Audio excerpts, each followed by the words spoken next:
stealing from the poor. Reuters Las Vegas SunSteve Marcus. Thanks to yet another massive data leak, the world has been gifted more secretive information about how the rich move their money around the world, avoiding taxes and hiding their association to dodgy financial deals.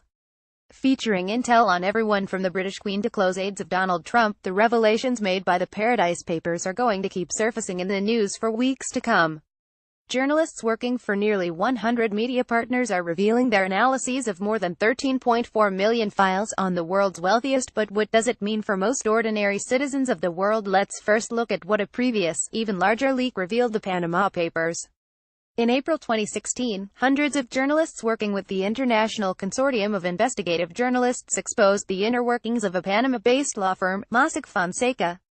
9 months after the first stories about the leaks were published, the consortium analyzed its impact. 4,700 news stories were produced by journalists working with the consortium. $110 million was recovered by the governments of Colombia, Mexico, Slovenia, and Uruguay. $135 billion was wiped off the value of nearly 400 companies linked to the leaks. 150 investigations were ordered in more than 79 countries. 6,520 people and companies were investigated. For the common citizen, the real-life effects of these developments are hard to pinpoint.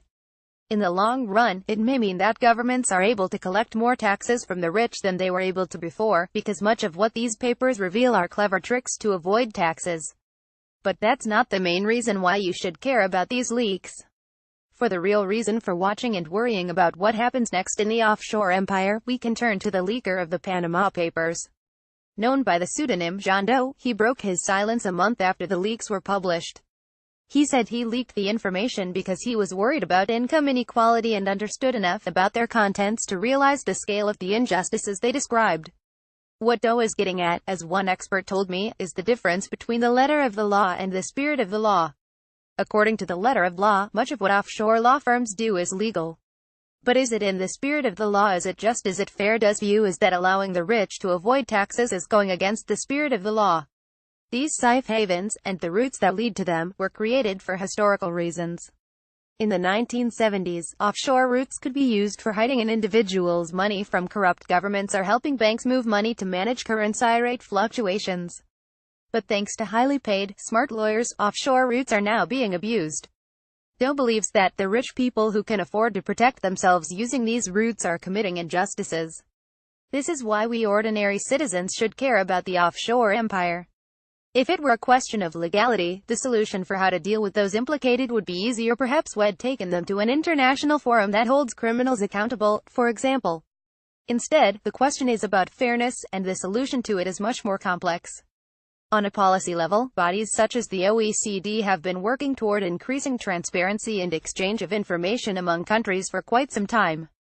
If and when widely adopted, it would help end one of the biggest problems with the offshore world: anonymity. One way the rich use these routes is to hide their association to dodgy investments. The Paradise Papers revealed how the Russian government secured investments in Facebook and Twitter through the billionaire Yuri Milner. On the other end of the spectrum, the Panama Papers revealed how offshore law firms are able to use shell companies to fund terrorism. But to get any of these progressive policies adopted, citizens will need to pressure their representatives to act and should consider the issue when electing their next representative.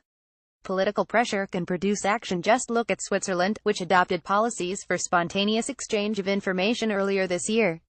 Though some of these initiatives, like those enacted by the OECD, started in the early 2000s, it was only after the recession hit in 2008 that they began running in full vigor. Starting with the Occupy Wall Street movement in the US, governments were forced to rethink where corporate abuse was hurting their ability to function, which led to them pushing through work on reforming offshore empires. The notion of fairness may be subjective, but the burden to decide what's fair lies with all of us. We are the decision makers. Both the Panama and Paradise Papers are well-timed injections of motivation for us ordinary citizens to decide what we think is just. And once we do, we need to act. Without political pressure, all this will be for naught.